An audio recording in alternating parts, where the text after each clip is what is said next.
Hi, listeners. Welcome back to Adopting, the podcast. I'm so excited to be your host for this journey. I'm Nicole Witt, Executive Director of the Adoption Consultancy, and we guide pre-adoptive parents step by step through the adoption journey. In Adopting, the podcast, we're going to focus on the issues, questions, and concerns you have as you get started in your adoption journey. This is for people just considering adoption, brand new to adoption, or very early in the process who are trying to get their questions answered and figure out their best path forward and learn about what to expect and how the process works. Continuing on from our previous episodes, if you've now decided that you're ready to delve deeper into exploring adoption, you need to understand the language of adoption. And I know that if you've been through infertility, you've already learned more acronyms and phrases than you ever wanted to know. And now it's time to do it again. However, with adoption, it's more than just knowing what words to use. It's knowing what words not to use. Adoption is obviously a very emotionally charged topic, and you want to be careful to not inadvertently cause hurt or offense. Unfortunately, many of the common words and phrases that have worked their way into our vernacular do just that. Furthermore, our words communicate a lot about what we think and value. So if we're not careful when we're talking about adoption, they can sometimes communicate the idea that adoption is second best to building a family through biological means. So today we're going to talk about some of those common and not so common expressions. We're going to talk about why some of them can be unknowingly hurtful, and we'll share some of the better accepted alternative phrases. To help me do this, I'm happy to welcome today's guest, Diane Hogan. Diane is the founder and general manager of A Step Ahead Adoption. Diane has a BS and MA in education and worked in public education for 20 years prior to opening the adoption consulting organization known as A Step Ahead Adoption Services in 1999. This company has now been in service to adoptive parents for 21 years. Thanks, Diane, for being here. I really appreciate you. Oh, thank you, Nicole. It's a pleasure to have this opportunity. Not only do I count you as a wonderful colleague, but I count you as a dear friend. Thank you. Likewise. Okay, let's jump right in with one of the big ones that I think is probably most common among the general population. Most people don't give it a second thought about the concept it communicates. And that is the concept of calling somebody a real mother or real father or real parent. What are some of your thoughts about that expression? This comes up most often, I find, with our adoptive families when their children are in their preteen years. And, just like any child from any family, whether it's your biological child or it's an adopted child, when they're in the preteen years, they're looking for that hurtful phrase. Mm-hmm. And that's usually when it surfaces, when they say, "Oh, you're not my real mom, you're not my real dad." And my response is, "Oh, well, I really was the one up with you all night when you were running a fever. So I think I'm pretty real." Right. I also say, and your first parent, your birth parent, is also a real parent. They really did parent you for a shorter period of time. However that amount of time may be. Maybe it's a child from foster system that was parented for a while before they were in the foster system, or if it's a private adoption and it was a couple of days before they took placement, they really were parenting you for a couple of days. So I use it across the board. I don't make any differential between adopted or bio. Yeah, and I think that's a great point. It gets to the whole concept about what makes a parent real, right? And I think when people use it to refer to the birth families, as a lot of people do, then that implies that the adoptive relationships within a family are maybe not as strong as the blood relationships, right? So I think the better terms to use are the ones that you and I have been using in terms of birth parent, first family, those kinds of things. And the same vein as real parent is this idea of natural parent, as opposed to saying birth parent or biological parent, right? Yes, absolutely. I like that phrase a lot. Also, I see that this can sometimes come out with friends that don't know better. And so people forget that they also need to educate their extended family and their friends about the acceptable phraseology and words that they would like to use. So if a friend, not meaning to be hurtful, says to your child, well, is your real mom still in touch with you, meaning the biological parent? Or it's sort of like it creates a divide already that the child maybe hadn't even thought about. So I think it's also a point of reference for the adoptive listeners, the adoptive parents listening, to educate your extended village, whether that be your extended family or your dear friends with, hey, this is the terminology we use. That's a great idea. And also your point about the child hearing that, I think that's the underlying key point about everything we're talking about here today is the children hear these things, and what messages are you sending, either subtly or explicitly, with some of the language that you use. And that's really most important. And so same thing with natural parent and real parent. It's like, what makes a parent, unnatural, or, that kind of thing. So those are the implications to think about. And talking about with the children here, you also hear people use that in terms of real child or natural child, right? So then that applies that they're, imaginary or something. Like, people in the grocery store might see somebody who adopted a child maybe of a different race than them, and they say, is that your real child? And what does that communicate to that child? So these are really critical ones that people use every day that need to tune into the implications a little bit better. Absolutely. So speaking of the child, here's one that a lot of pre-adoptive parents are guilty of too, which is saying my own child as opposed to my biological child. So I hear from so many potential clients that say, I've always wanted to adopt in addition to having children of my own, or, we want to have our own children first and then adopt. So do you want to comment on that one a little bit? Yeah, well, that's a time bomb. Thank you so much for giving me that one. So when I hear that, when I'm doing like what we call a complimentary consultation, and I'm talking to somebody and they have had their own children, their biological children, and they go, well, we have our own children, we want to add to our own. I'll say, well, let's talk about, how you envision that child coming into your home. Do you envision that child as just I want to make sure you don't see this as a consolation prize. I don't want you to see this as, well, we couldn't have another child naturally or with assisted reproduction, so we'll go adopt a child. That child will non-verbally pick up that they were not the first choice. Right. And you always want to make sure that the children feel equally loved, equally placed in the family, no matter whether it's a first, second, third, or fourth child. And so I try to kind of snarf that out in those initial conversations and say, we really need to address that desire you have, and let's get to the heart of that, because maybe adoption isn't your best path. And right. As I've grown through this process with families, I've gotten a little more bold by saying, maybe you would be a better candidate family for looking at gestational carrier or embryo adoption or surrogacy. And I'm amazed how many people haven't even looked at that.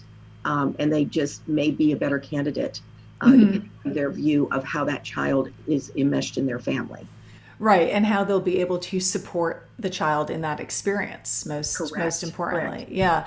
Do you mind if I rewind back to something a minute about? Sure, go ahead. Okay. The other thing I wanted to bring up, because I was looking through the agenda and I wanted to just, it's a hot button, but I just want to pull it in about race. So let's say you are a transracial family, and I've had this happen where families walk through a grocery store and somebody stops and says, oh, your daughter is so beautiful. What country is she from? Right. Well, she might be from another country. I used to respond, oh, from the great state of Texas. My child is from, because I have a child that is mixed race. So I just think that's another point of education for families, is if they are going to be, and that's a whole different topic, and I get it. But when it comes, again, to terminology, don't forget to address race if you're going to be a transracial family, and how you want that expressed to your child and to your extended family and to your friends. Yeah, absolutely. Critical. Yep.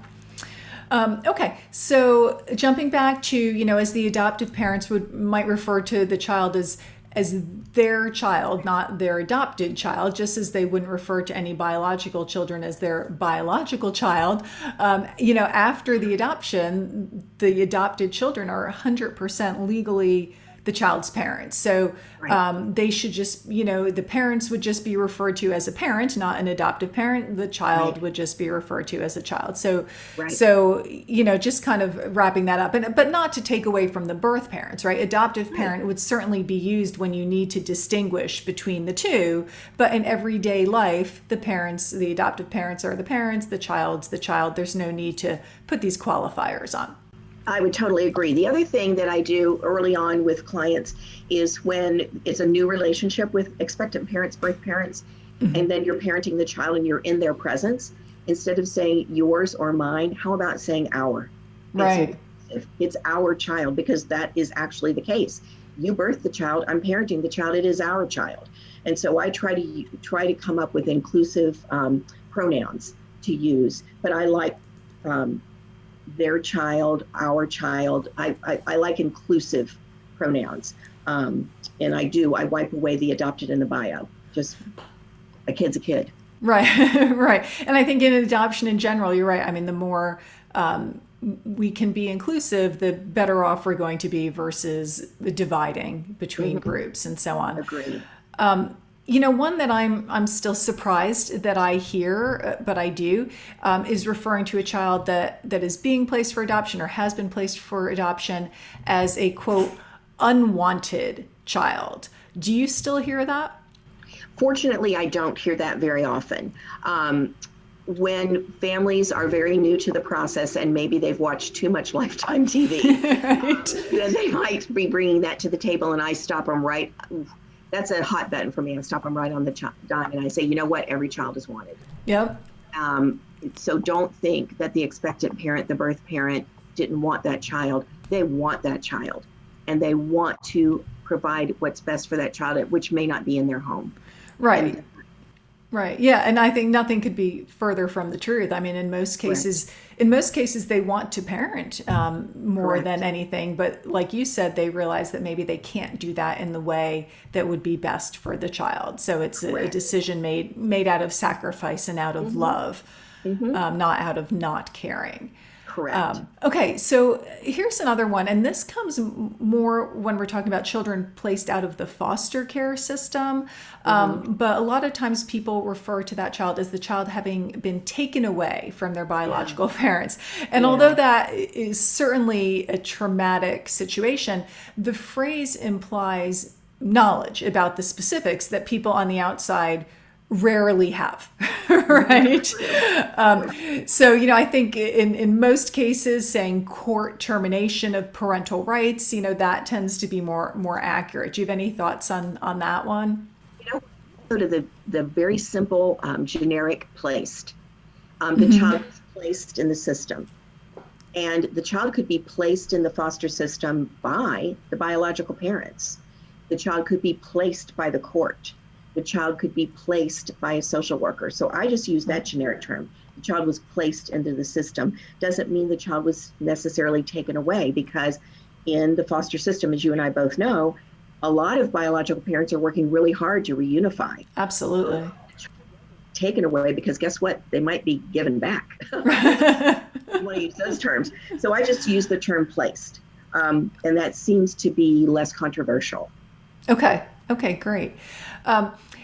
And this one, on the one hand, it feels kind of old-fashioned, but it does come up here and there. And I think the message it sends is really important to not send, is referring to a child that's illegitimate if they're born to unmarried parents, right? Which would be the better way to say it.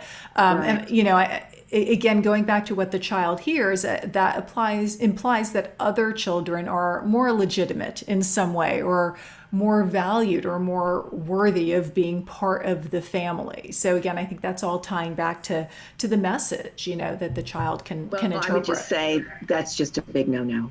Right. I would just tell my families, we do not use that term anymore, because there are so many ways that families are created now. And so there's really no illegitimacy in our culture. I agree with you. Every child is a legitimate person. And so I just that's kind of like a no-no phrase. So, you have some of those phraseologies that you can say, oh, is it expectant parent or birth parent? And I know we're going to get to that, and that's always confusing. But illegitimate just goes on that do not say list. Right. Now, here is a super common one, maybe the most common. Give up a baby for adoption, right? Yeah. And Yeah. so many people just say that without thinking about the implications of it. But the way that we use that phrase in other parts of our lives usually refers to bad habits, right? I'm going to give up smoking or whatever it is. And I think it's insulting to what the birth mom has thought about and put into this. It implies like there hasn't really been much effort on her part with it. Anything you want to add on that one? Well, give up is the same as put up. I sometimes have heard that, put up a child for adoption. I actually use this to teach a history lesson, Nicole. So when back in the time, if anybody reads about the history of adoption, back in the time of the Georgetown orphan trains, they would put a child up on top of the train, and they would give that child up by putting it up on top of the train so the family would adopt that child. And so it does harken back to very harsh times in adoption. And I try to correct people all the time. And unfortunately, it's still used quite a bit in the media. I mean, I cringe, I'm sure you do too, whenever we see an adoption movie and they talk about giving up the child. No! Right.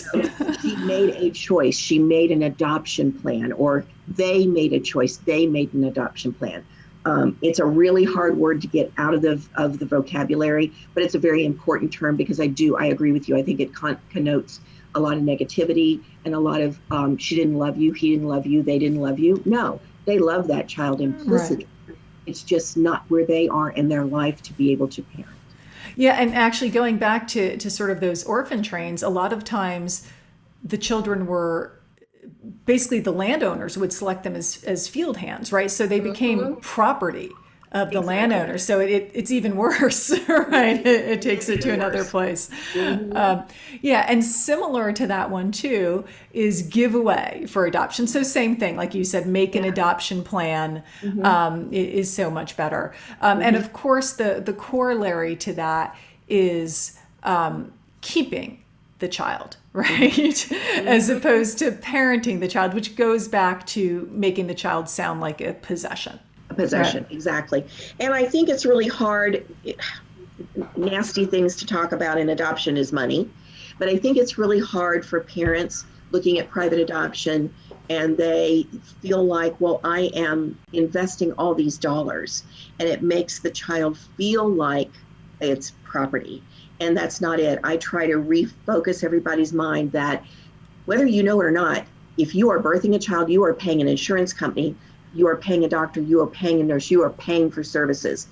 Same thing in adoption, you're paying for services just in a different avenue.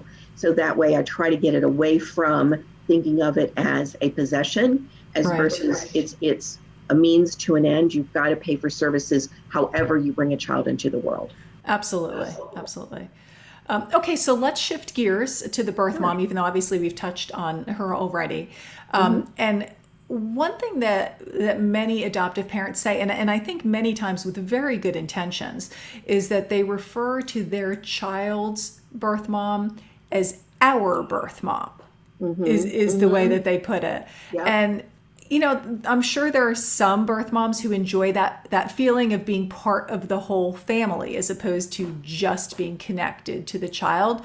But I always think that is something that the family should check with her first and ask her how she responds to that, right? Because again, it also goes back to that idea of a possession, right? That does she belong to them? I also think that's getting a little more challenging right now. So for example, with our same-sex male couples, one of the things they will say to me is, well, in a situation with us, the woman birthing the baby will always be the birth mother, and it seems really natural for them to say our birth mother. And I'm with you. I get it. Why don't you ask her permission? Right. Some women want to be referred to as the first mom, not the birth mom. Some women want to never have that tagline at all. Hey, just call me Beth. Right. So I think it is an appropriate, respectful request to run that by the expectant mom, the birth mom, whatever, wherever you are in the adoption plan with her. Yeah, and you already referred to this one, and we've been using the term sort of interchangeably here in terms of birth mom, potential birth mom, expectant mom. So do you want to touch on some of those a little bit, and also the abbreviations that can go with them? Yes, the abbreviation for birth mom is absolutely horrible, BM. So, and I would tell you behind the scenes when you're talking with colleagues, it's really simple when you're typing an email or you're typing a text to say B mom, BM, Beth, whatever. Usually we teach anyway, expectant mom is the appropriate terminology until she gives birth. And then once she births and she places, she is the birth mom. Now, we did birth mom for so many years. I am probably the one that's the easiest to gravitate back to always referring to her as a birth mom, whether she's given birth or not. Honestly, I haven't really incorporated potential birth mom, but sometimes we'll use prospective or potential, but it's usually expectant mom most of the time with us. What about you all? What do you use? Yeah, I mean, I think, expectant mom, the message that sends, I think, is the best one, because again, up until she gives birth and places the child, she is an expectant mom, just as every other pregnant woman is an expectant mom. So the same terminology that you would use for the other women seems to make the most sense. You're right. When you're using these phrases, sort of nonstop in and out every day, it is easier to use the shorter ones. It's easier to use the abbreviations. But, I think especially again, when you're talking about who is the audience, is there, a child that might hear or see this, that's when people need to be especially careful. And when there isn't that audience, that's a great time to be developing the proper habits in terms of, what to say and what not to say. And like you said, the abbreviations, I never use the PM abbreviation, no matter how long of a message I'm typing.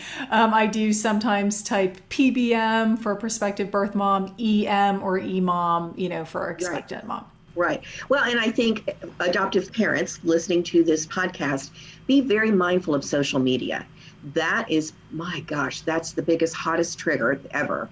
If you type something in social media, whatever you're posting, you can start an entire diatribe. So before you hit, I think sometimes you have to check your emotion. Before you hit submit or send or enter or whatever, could you reread your post? Right. And make sure that you don't know who the audience is. The audience could be that child that was placed out of the foster care system and they're very tender. You don't know who's looking at your post. Right. And so you need to really be mindful and pull your emotion out first before you hit click and it goes out to the world. Good general life advice as well. Good point, yes. Okay, so this one comes into play more with international adoption, but the children are often referred to as available children or adoptable children. Generally I find it's better to say waiting child, which is subtle, but has less of a connotation regarding their suitability for adoption. I would agree. Yeah.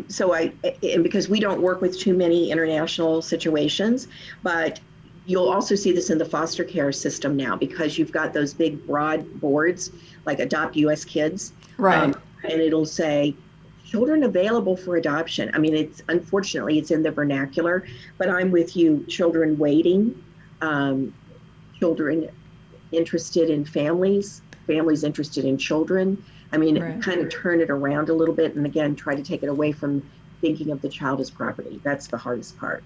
Yep, absolutely. On the point of international, just related to that phrase, international adoption or intercountry adoption, those are phrases that are generally much better to use than foreign adoption, which has kind of fallen out of favor anyway, but it does have that slight negative connotation. And the children used to be more often referred to as a foreign child, which now I think more people say a child from abroad or a child adopted internationally makes a bit more sense. I would agree. Okay, so moving on to a bit later in the process, do you want to distinguish between the terms adoption failure and adoption disruption? Because those can be very easily confused. I, I do, and this is kind of a strong point with me because I think sometimes adoptive parents like to get into almost like a victim stance sometimes. So let's say that a birth mother does not pick you and you are not matched. I've heard some people refer to that, well, I've already had one adoption failure. What? They just Right. you. And conversely, they could choose you and you could say no. Are they going to say, oh, I've already had a failure? So when you are matched and then it falls apart by a choice, either by the adoptive parent or the expectant parent, I refer to that as a disruption. The child is not born yet. The plan has disrupted. It hasn't necessarily failed. It has disrupted. Once the child is born and we fail to make a placement, then to me, that is a true adoption failure. And then you can start, if you're starting your little tick board and you're counting Right. your disappointments, then you could put that in the failure column. But I do distinguish just because I think, again, I try to always put a more positive spin on it. Yes, we don't want to put our head in the sand and say that disruption and failures don't happen. They do. But if we focus on that, we're kind of bringing all that negativity to us. Right. And you're going to hear a little bit of like, oh, karma. And that's how I feel. Talk positively, the positive will find you. Right. Okay. So when a child gets older, they may want to have contact with their birth parents. And if the adoption has been semi-open or fully open, that's often a non-issue and is the matter of a quick phone call or a text. But if the parties have fallen out of contact or were never in direct contact, it can take more effort. And this process is often colloquially, that's always a hard word to say, colloquially, referred to as, quote, tracking down the parents. But inherent to that is an assumption that those parents don't want to be found, right? Which is rarely the case. What terms do you use for that? So most of the time, because most of our families are doing open or semi-open adoptions, that does not flare. However, we have had some families in the past where they were placed early in their child's life. The child was placed early in their life with the adoptive parents, and then the birth mom went on and just lost contact. Right. They will call me and say, we're trying to search for Marianne's birth mother. I like the term search for or get in contact with or make a connection versus track down. Track down would say to me, oh, we've got the FBI on our tail. Right. So you don't want to ever let it come out that way, that it sounds like there's some legal reason. Right. It sounds like they're a criminal or something. Exactly. So we're trying to connect. We're trying to make contact. Those are the preferred words that I teach. Okay, perfect. Okay, so the penultimate one is a big one, and it's another one that people say without giving it much thought. And that is referring to an adoptee as someone who is adopted as opposed to was adopted. Do you want to comment on that? Yes. Adoption is a process. Adoption is not your identifier. I was adopted when I was 5 days old by Diane and Pat Hogan. I am their son. That, boom, that's all people need to know. Sometimes in people wanting to celebrate adoption, they will lead with, and so-and-so is an adopted child. Oh, Right. and that's great. Then conversely, I cringe when I see in the news media, this and that person were shot and their child was adopted. Like, what? Right.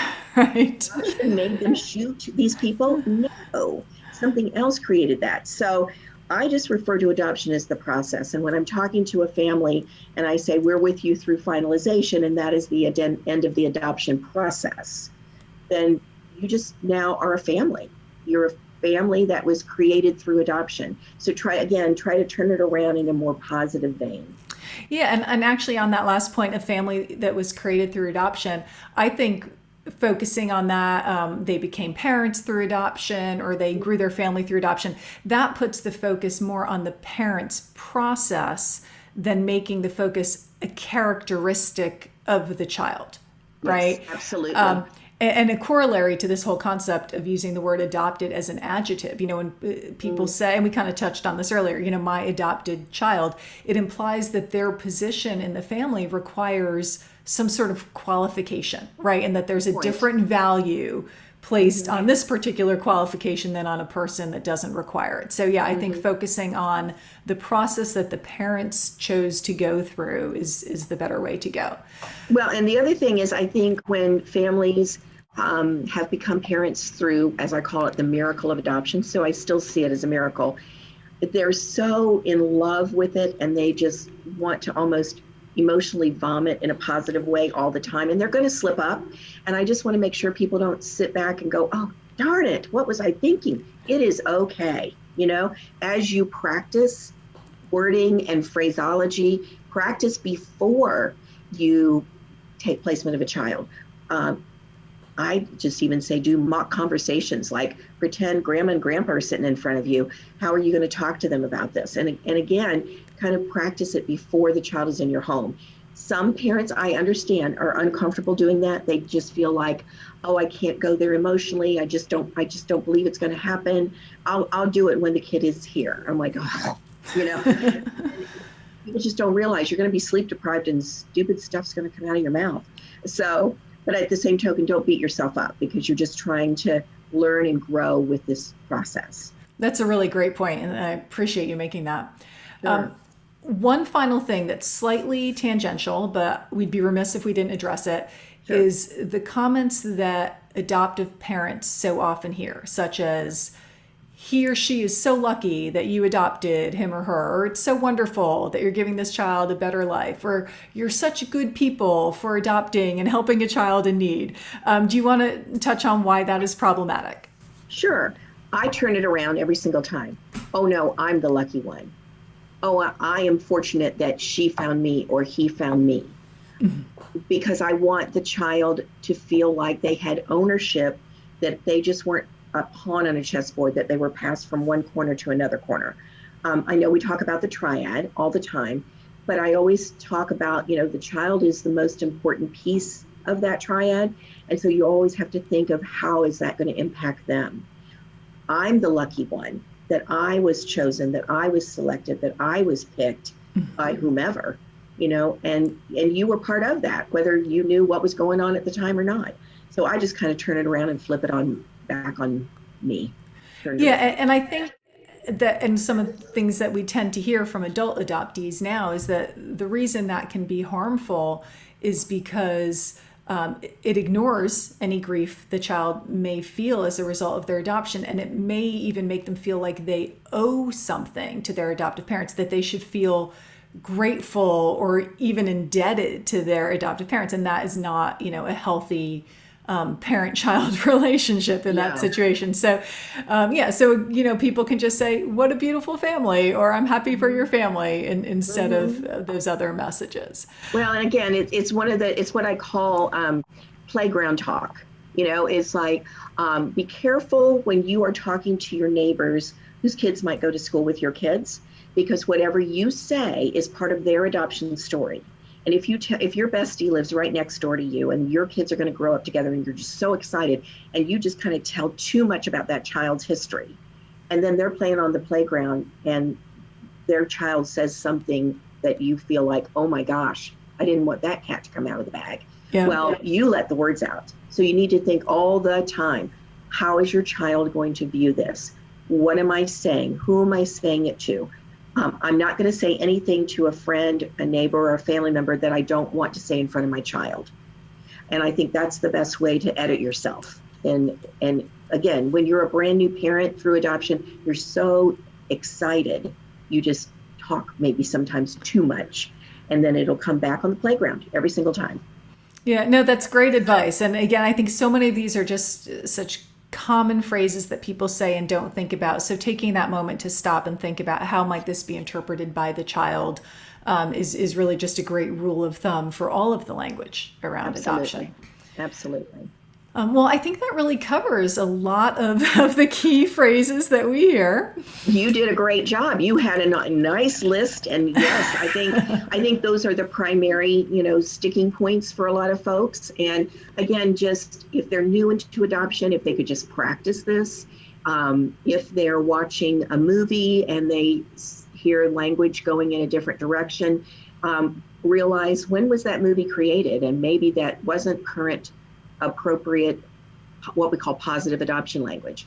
And you might just have to keep re-educating yourself until that phraseology and those terminologies come out naturally. Perfect way to wrap up. Thank you so much, Diane, for being here. Again, Diane Hogan is the founder and general manager of A Step Ahead Adoption, and you can find her at astepaheadadoption.com. And as always, I want to thank our listeners for being here with us today, and we hope that we are able to help you on your journey. Take care.